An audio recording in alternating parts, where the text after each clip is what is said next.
બનાસકાંઠા લોકસભા ચૂંટણીમાં કોંગ્રેસના ઉમેદવાર ગેનીબેન ઠાકોર ફરી આજે આક્રમક અંદાજમાં જોવા મળ્યા હતા। ડીસામાં યોજાયેલ રોડ શો દરમિયાન બજાર વચ્ચે તેમણે શૈક્ષણિક સંસ્થાઓને બાનમાં લઈ બહેન દીકરીઓને હેરાન કરતા અસામાજિક તત્વોને ખુલ્લી ચેલેન્જ આપી હતી।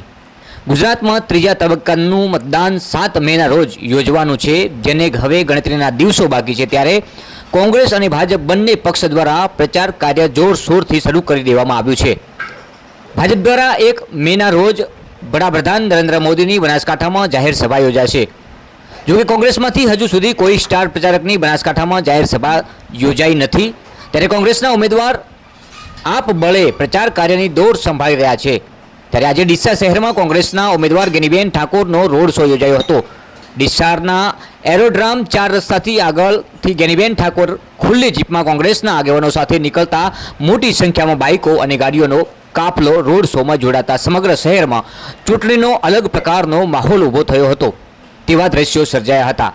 રોડ શો દરમિયાન બજાર વચ્ચે ગેનીબેન ઠાકોરે જાહેરમાં અસામાજિક તત્વોને ચેલેન્જ આપતા જણાવ્યું હતું કે ઘણી બધી શૈક્ષણિક સંસ્થાઓને અસામાજિક તત્વો લઈને બેન દીકરીઓને હેરાન કરવામાં પ્રયત્નો કરે છે। આવા તત્વોને ગેનીબેન ઠાકોરની બજાર વચ્ચે ચેલેન્જ કરે છે। મહેરબાની કરજો, કુદરતના ઘરે દેર છે પરંતુ અંધેર નથી।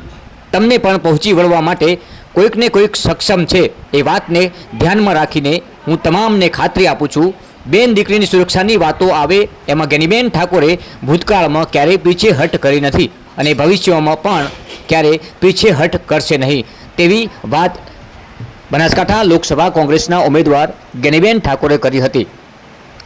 ચૂંટણી પ્રચારના ધમધમાટ શરૂ થયા છે ત્યારે ભાજપ અને કોંગ્રેસમાંથી બંને મહિલા ઉમેદવારોએ તમામ પ્રકારે એડી ચોટીનું જોર લગાવ્યું છે। ત્યારે હવે ટૂંક સમયમાં જ્યારે ચૂંટણી પૂરી થવા જઈ રહી છે, હું પોતે બળ ઉપર નહીં પણ બનાસકાંઠાની જનતાના બળે હું ચૂંટણી લડું છું। મારા કોંગ્રેસના કાર્યકરો આવા ધૂમ ધખતા તાપમાં ડોર ટુ ડોર ફરીને કોંગ્રેસને જીતાડવા માટે હાકલ કરી રહ્યા છે। ત્યારે આ ચૂંટણી કોઈ એક વ્યક્તિ નહીં પણ સમગ્ર બનાસકાંઠાનો 18 આલમ 36 કોમ લડી રહી છે। છેલ્લા 2 મહિનાથી હું દરેક તાલુકાનો જનસંપર્ક કર્યો છે। દરેકે તન મન અને ધનથી આ પહેલી ચૂંટણી એવી છે કે લોકો વોટ તો આપે પણ સાથે નોટે આપે અને એટલા માટે કરીને અમારા મનોબળમાં જે વધારો થઈ રહ્યો છે અને 7મી તારીખે જ્યારે મતદાન છે ત્યારે બનાસકાંઠાની જનતા મને આશીર્વાદ આપી જીતાડશે। દેશના વડાપ્રધાનને એક ગરીબ સમાજની એક ગરીબ દીકરીને એક બનાસની બેન ગેનીબેન સૂત્ર આપેલું છે। સમગ્ર જિલ્લે એમ કીધું છે કે અમારી બેન છે અને બનાસકાંઠાની બેનને હરાવવા માટે એક દેશના વડાપ્રધાનને ડીસા મુકામે રેલી કરવી પડે એ દી બતાવે છે કે એ પોતે એમની હાર જોઈ ગયા છે।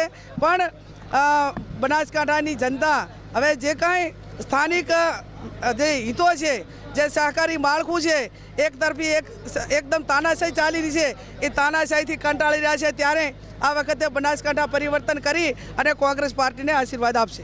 1 લાખ પબ્લિકનો ટાર્ગેટ છે ભાજપનો એ એમનો વિષય છે, ભારતીય જનતા પાર્ટીનો એજન્ડા છે। એ જેટલા લાખ લાવવા હોય એટલા લાખ લાવે। બનાસકાંઠાના 20 લાખ મતદારો છે અને જો એમને 20 લાખ મતદારો ઉપર એમને ભરોસો હોત તો એ પાટણ જિલ્લામાંથી આ લાઈને મતદારો દાખલ ના કરોત, પણ ક્યાંક ને ક્યાંક એમનો ભરોસો તૂટ્યો છે। એમને બનાસકાંઠાની જનતા ઉપર વિશ્વાસ નથી, મતદારો ઉપર વિશ્વાસ નથી। અમને પૂરેપૂરો બનાસકાંઠાની જનતા ઉપર વિશ્વાસ છે।